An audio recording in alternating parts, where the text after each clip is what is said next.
ESL teachers. I wanted to talk today about some ways that you can support your newcomers virtually.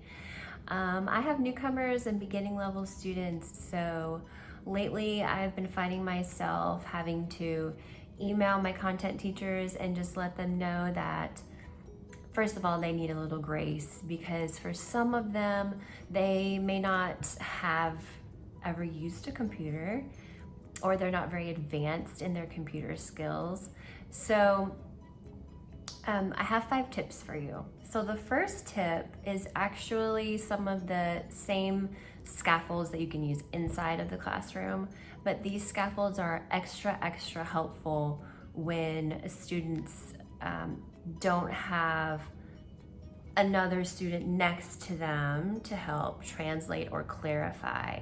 So it's very important that you have extra visuals for them and sentence stems and frames to help with giving them the language that they need to use, and word banks. So anything that can help give them a picture of what they need to do. So visuals could be charts, graphs, timelines, images, videos.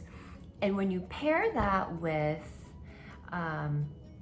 the other scaffolds, the sentence stems and the word banks and the frames, that is very powerful for them. They can do a lot with that. So they definitely need those in face-to-face instruction as well as virtually.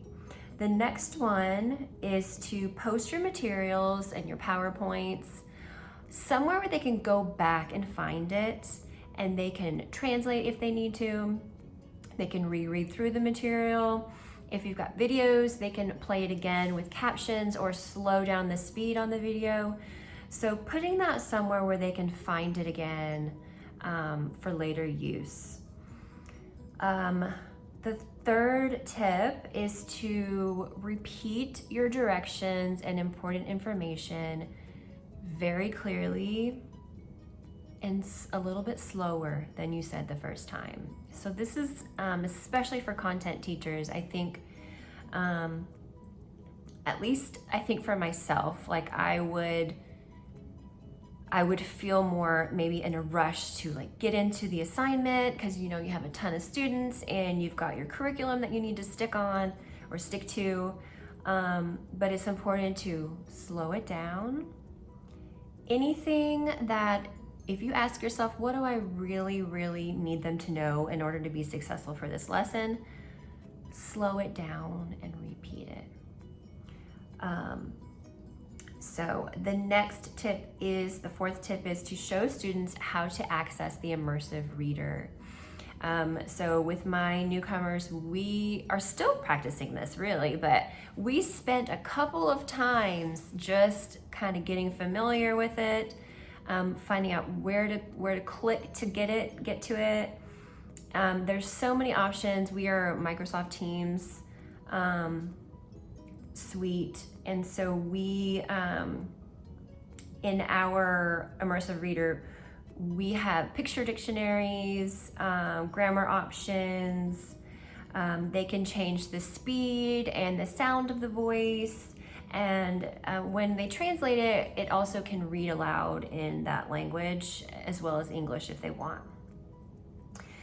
The last tip I have for you is to pair students in breakout rooms with same language peers. So this is kind of the same way that you would maybe pair up your students inside the classroom, but it's important to be intentional in the breakout rooms. So this is a place where they can feel more comfortable to let down their guard and ask their peers, okay, what did the teacher just say? What are we doing? You know, because they're not going to do that in your whole group discussion.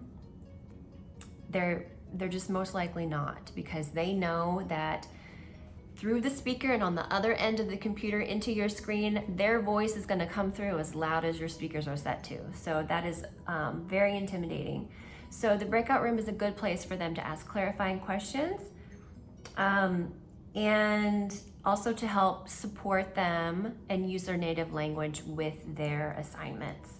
So, and again, be careful with how you're grouping. So like right now, I am pairing my lower level students. I will put them with some higher level students because I need, at this time, while we're still figuring out technology, for the higher level students to be able to explain to my lower level students how to do things. Now later on, I'm gonna try to, you know, not burden that higher level student and pair them up with another higher level student so that they can do their work together, and then I can possibly go in with my lower level students and help scaffold there. So there's different ways that you can group.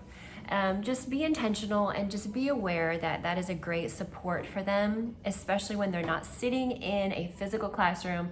They can't turn to a same language buddy and they can't say, what did the teacher say? ¿Qué dijo? My Spanish is bad, but they can't do that. So if you have any other ideas, I'd love for you to comment them below. I have the blog post connected to this has a great example for some of the scaffolds in here. And I also have a little checklist goodie for you as well. So I'm so glad that you checked out this video. Again, leave me some feedback in the comments and subscribe. Have a great day. Bye.